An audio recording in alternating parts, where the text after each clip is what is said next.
नशा जो तेरे सर पर है वो सारा झाड़ दिया होता, तेरी छाती पर चढ़ करके खूंटा गाड़ दिया होता, और प्रभु राम की मर्यादा को लांघ नहीं सकते, वरना मानस के फटने से पहले तुझको फाड़ दिया होता। मां सरस्वती को नमन करता हूं, इस विशिष्ट मंच को और आप सबकी उपस्थिति को प्रणाम करता हूं। अनुराग सेवा संस्थान के स्थापना के 31 वर्ष पूर्ण होने के अवसर पर जो यह कवि सम्मेलन आयोजित हो रहा है, उसमें मुझे मेरे बड़े भाई और बहुत स्नेह करने वाले अंजुम जी की वजह से इसमें शामिल होने का और आप सबके दर्शन का सौभाग्य प्राप्त हुआ है। और मैं इटावा से आया हूं। निश्चित रूप में आपने आज मेरे सम्मान में जो घनघोर तालियां बजाई हैं उसके लिए मैं आपका आभारी हूं। इससे तो पहले ही वाली ठीक थी।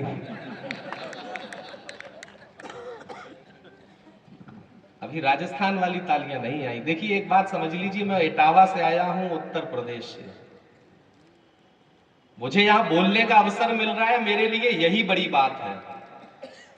हम इटावा वालों को तो उत्तर प्रदेश में योगी जी ने बोलने लायक ही नहीं छोड़ा है। हाँ ठीक है, बस बहुत है, इतने मेरा काम चल जाएगा। बस आपसे केवल एक निवेदन कर दूं कि आपकी तालियां हम कवियों के लिए बिल्कुल वैसे ही जरूरी हैं जैसे योगी जी के लिए बुलडोजर। तो अगर आप एक बार बुलडोजर जैसी तालियों से अनुमति दे देंगे तो मैं अपनी कविता प्रारंभ करता हूं। आपके लिए उसका भी आशीष चाहता हूं। 4 पंक्तियों से बात प्रारंभ करता हूं।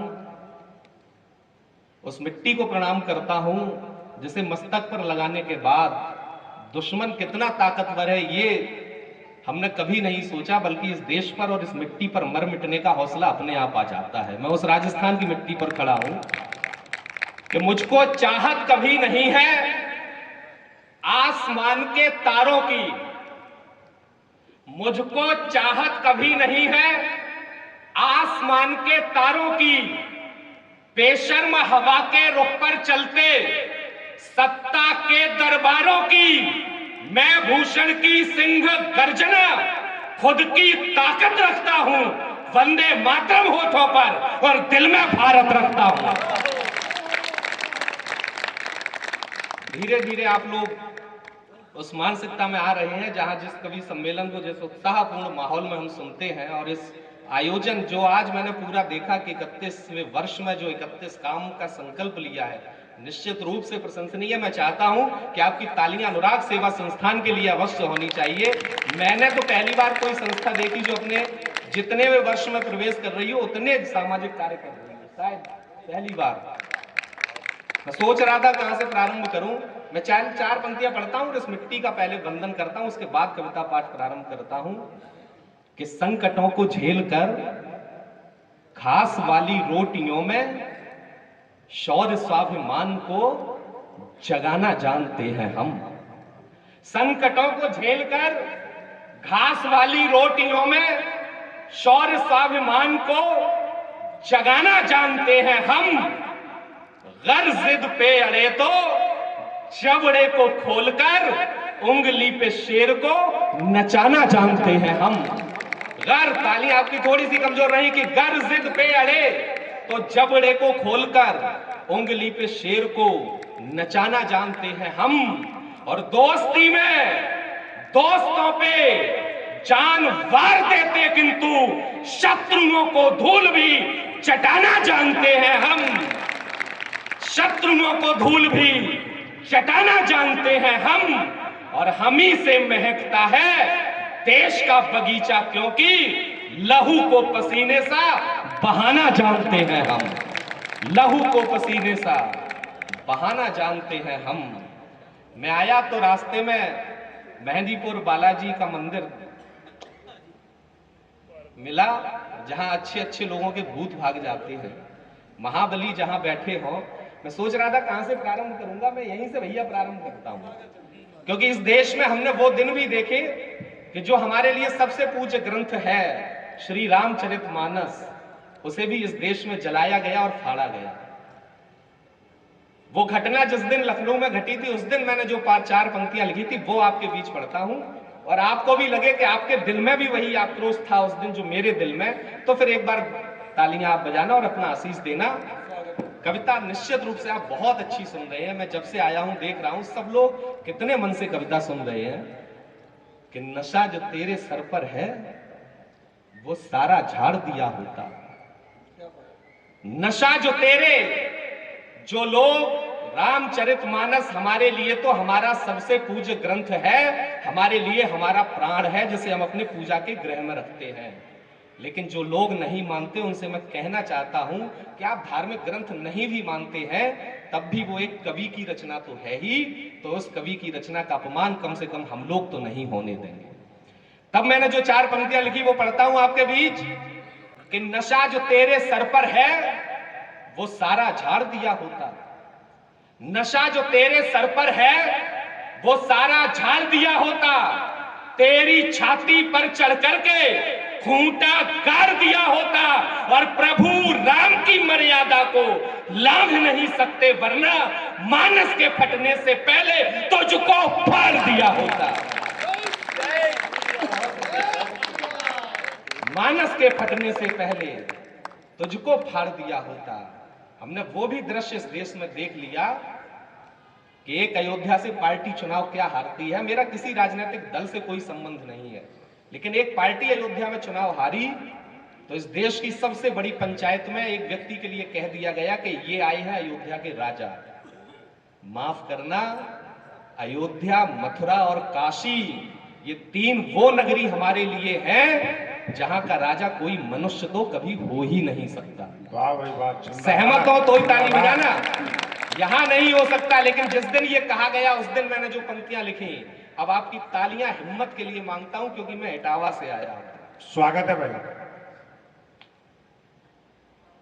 कितनी चालें चले मंथरा, कौशलपुर में विघटन की। हाय हाय। पीछे से तालियां अभी तक कमजोर आ रही हैं आप लोग, और इधर से तालियां बहुत कम आ रही हैं, इधर से ज्यादा आ रही हैं। मैं चाहता हूं कि सबका आशीष मुझे इन पंक्तियों पर मिले। कितनी चालें चले मंथरा, कौशलपुर में विघटन की। कैकेयी कितनी आस लगाए, सिंहासन परिवर्तन की। भले आसुरी शक्ति लगे उनको निर्वासित करने में, पूरा जोर लगाए राघव को अपमानित करने में, किंतु समय का पहिया घूमेगा, ये सूरत बदलेगी।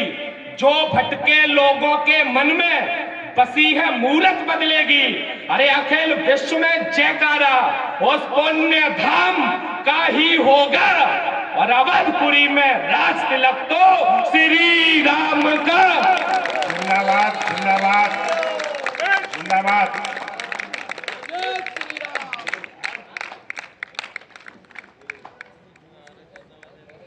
अवधपुरी में राज तिलक तो श्री राम का ही होगा। श्री राम का ही होगा। मुझे पता है कि हमारे सब मंच के बड़े कवि बैठे हैं।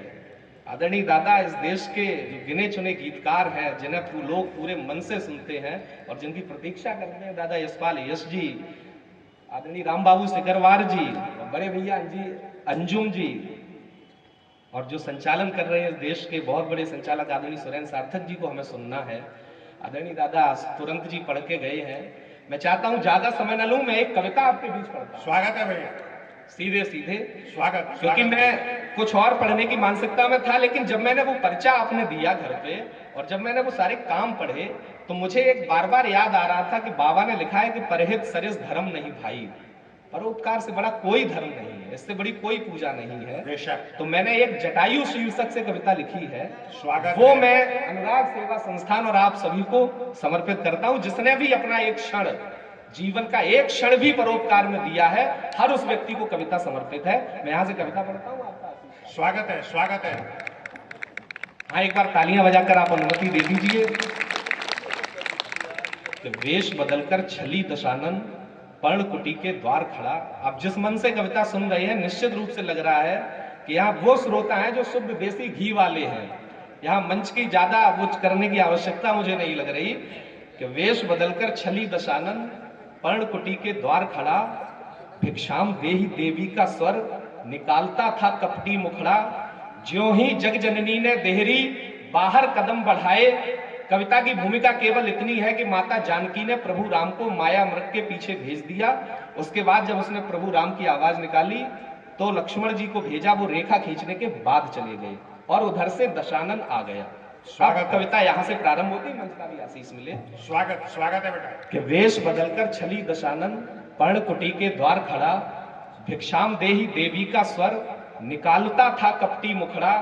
ज्यों ही जग जननी ने देहरी बाहर कदम बढ़ाए, हर्षित था दुर्भाग्य मगर सौभाग्य सभी पछताए। अट्टहास कर रावण ने अपना स्वरूप दिखलाया, माया मृग का वैदेही को तब परिणाम समझ आया। जब जब कुल की मर्यादा खूंटी पर टांगी जाती है, खिंची हुई पौरुष से लक्ष्मण रेखा लांघी जाती है। विपरीत धार में तब जीवन की नौका खेनी पड़ती है, जनक नंदिनी को भी अग्नि परीक्षा देनी पड़ती है। भाई वाह वाह वाह वाह। जनक नंदिनी को भी अग्नि परीक्षा देनी पड़ती है। रथ लेकर आकाश मार्ग से लंका को लंकेश चला, रथ लेकर आकाश मार्ग से लंका को लंकेश चला। अपने जीवन के गिनकर वो बचे हुए दिन शेष चला। उधर जानकी के नयनों से बही अश्रु की धारा, अनुज सहित अवधेश राम को कातर स्वर में पुकारा। प्रभाहीन हो गया सूर्य, वनराज मौन बैठे थे, जलचर की क्रीड़ा से उठते साज मौन बैठे थे। पंचवटी ने भी अपनी संपूर्ण दिव्यता खोई थी, अश्रु नहीं छलके सीता के, सारी प्रकृति रोई थी। अश्रु नहीं छलके सीता के, सारी प्रकृति रोई थी। अब कविता का नायक इसमें आ रहा है कि अश्रु नहीं छलके सीता के, सारी प्रकृति रोई थी। विरह वेदना के शब्दों की ध्वनि कानों से टकराई, गिद्धराज सुन ठिठक गए फिर नयन दृष्टि दौड़ाई। वाणी सुन पहचान गए श्री राघव की परिणीता को, देखा कैद में रावण की जब जनक नंदिनी सीता को, याद किया उस परम पिता को फिर दोनों पर खोले। गर्व करिए कि आपने भारतीय सनातन संस्कृति में जन्म लिया है। पड़ोस के मुल्कों की संस्कृतियां हमने देखी, जहां जरा जरा सी बात पर हमारी मां बहन बेटियों की बोलियां लगाई जाती हैं। एक हमारी संस्कृति है साहब, मनुष्यों की तो बात छोड़िए, हमारे यहाँ के पशु पक्षी कैसे हैं। अगर गिद्धराज जटायु की ललकार आप तक पहुंचे तो अब तक की इस कवि सम्मेलन की सबसे ज्यादा तालियां मैं यहां देखना चाहता हूं कि विरह वेदना के शब्दों की ध्वनि कानों से टकराई, विरह वेदना के शब्दों की ध्वनि कानों से टकराई। गिद्धराज सुन ठिठक गए फिर नयन दृष्टि दौड़ाई। वाणी सुन पहचान गए श्री राघव की परिणीता को, देखा कैद में रावण की जब जनक नंदिनी सीता को, याद किया उस परम पिता को फिर दोनों पर खोले। अपने बंधु सखा दशरथ की पुत्र वधू से बोले, माना अपनी करनी पर ये नीच नहीं शर्मिंदा है, पर पुत्री निश्चिंत रहो तुम अभी जटायु जिंदा है।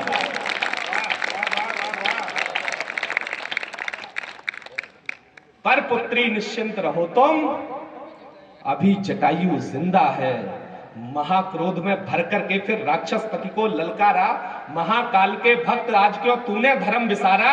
ऋषि पुलस्त के उत्तम कुल पर दाग लगाने वाले, जगत पूज्य इस विप्र वंश को आज लजाने वाले, मत समझ अभी बूढ़ा हूं तेरा दंभ तोड़कर जाऊंगा। त्रैलोक के नाथ की कसम तुझे यम द्वार छोड़कर आऊंगा।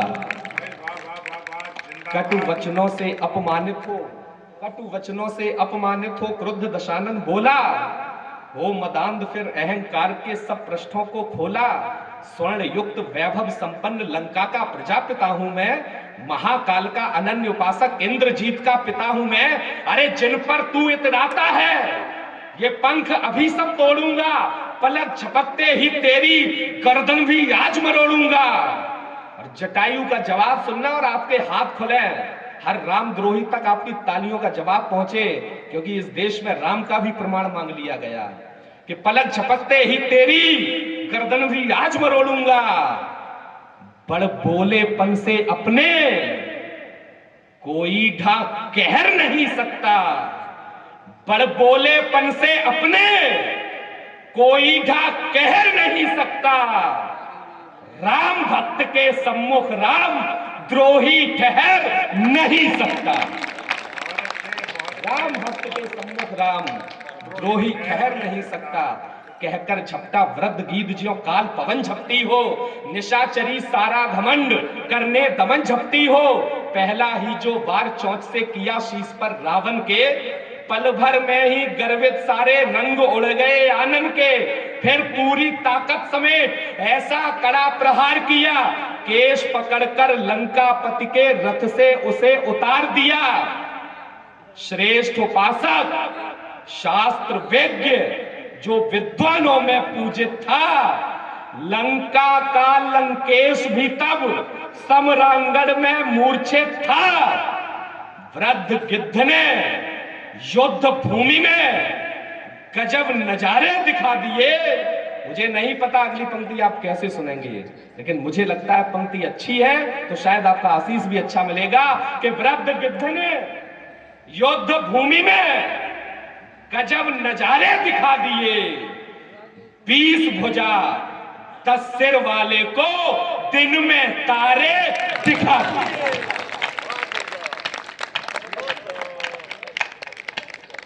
वृद्ध गिद्ध ने युद्ध भूमि में गजब नजारे दिखा दिए। 20 भुजा 10 सिर वाले को दिन में तारे दिखा दिए। सोई चेतना जागी लज्जित चेहरा क्रोध से लाल हुआ। वही क्रोध फिर युद्ध भूमि में गिद्धराज को काल हुआ। महाकाल का किया स्मरण फिर कृपाण से वार किया। खिसियाकर किसी शिकारी ने जैसे कोई शिकार किया। घायल किया जटायु को फिर उसके पंख कतर डाले। लिए जानकी को भागा जल्दी से होश संभाले।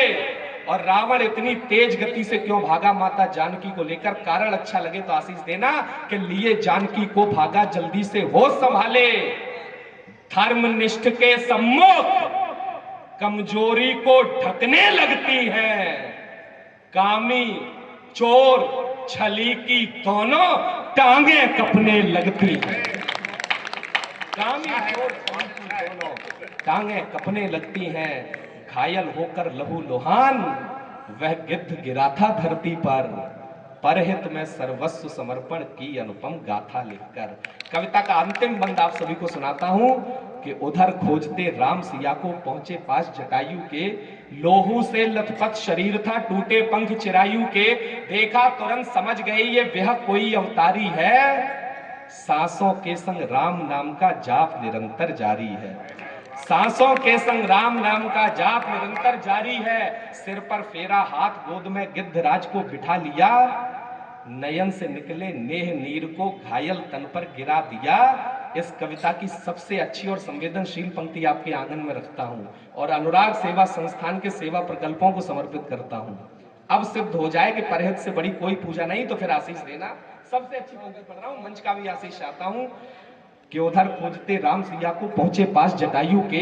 लोहू से लथपथ शरीर था टूटे पंख चिरायु के। देखा तुरंत समझ गई ये वह कोई अवतारी है। सांसों के संग राम नाम का जाप निरंतर जारी है। अरे सिर पर फेरा हाथ गोद में गिद्धराज को बिठा लिया। नयन से निकले नेह नीर को घायल तन पर गिरा दिया। तप में देह गलाने पर पुण्यों की गठरी खुलती। तप में देह गलाने पर पुण्यों की गठरी खुलती। बैकुंठ भले मिल जाए लेकिन प्रभु की गोद नहीं मिलती। तप में देह गलाने पर पुण्यों की गठरी खुलती। बैकुंठ भले मिल जाए लेकिन प्रभु की गोद नहीं मिलती। परहित में सर्वस्व समर्पण करने से सद्भाग्य जगा। अमृत तो बिना ही अमर हुआ वह क्या अनुपम सौभाग्य जगा।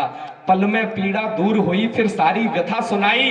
द्वंद युद्ध संग सिया हरण की प्रभु को कथा सुनाई। फिर घायल अधरों पर एक कोमल मुस्कान सजाई। प्रभु को किया प्रणाम कहा जाने की बेला आई। और क्या विनम्रता है प्रभु की कि प्रभु को किया प्रणाम कहा जाने की बेला आई। कहा राम ने तात धरा पर रुको अभी ना जाओ। कुछ अनुभव अपने जीवन के हमको भी बतलाओ। हंसकर बोला अरुण तनय, हंसकर बोला गिद्धराज। बहुत बारीक पंक्ति अगली पढ़ रहा हूं कि हंसकर बोला गिद्धराज, अब बातें नहीं बनाओ, भव सागर पार करैया फिर से इसमें ना उलझाओ। भव सागर पार करैया फिर से इसमें ना उलझाओ।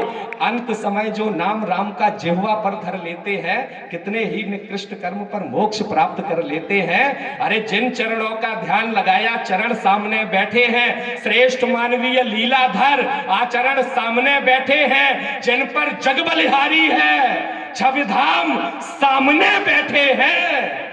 ब्रह्मांड प्रतीक्षा रत जिनका, वे राम सामने बैठे। ब्रह्मांड प्रतीक्षा रत जिनका, वे राम सामने बैठे हैं। जप ध्यान हवन करके जिनकी पा सका कोई भी था नहीं, उन राघव की गोद मिली अब शेष बची कुछ चाह नहीं। तब गंभीर हुए श्री राम, कहा अवतार लक्ष्य संपूर्ण करो। पितृ ऋण जो चुका न पाया, अब उसको तुम पूर्ण करो।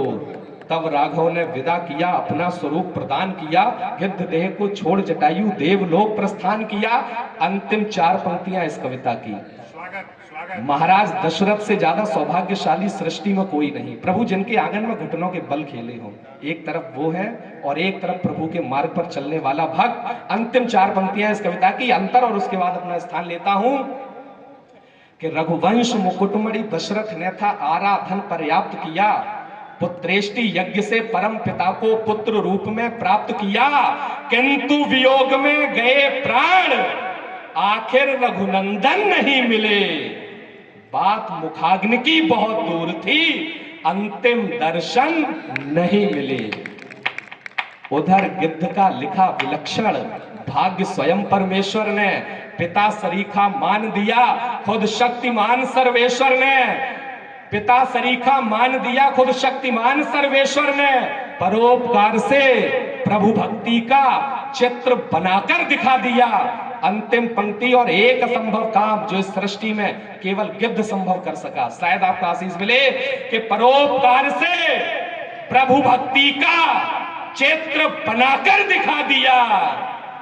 गिद्धराज ने जगत पिता को पुत्र बनाकर दिखा दिया। गिद्धराज ने जगत पिता को पुत्र बनाकर दिखा दिया। तो पुनः स्मरण करके उसका रोम रोम रोमांचित है। नाम गिद्ध का राम कथा में स्वर्ण अक्षर से अंकित है। तो श्रद्धा व विश्वास लिए उस अवधपुरी के धाम की जय। दोनों हाथ उठाओ, बोलो प्रभु श्री राम की।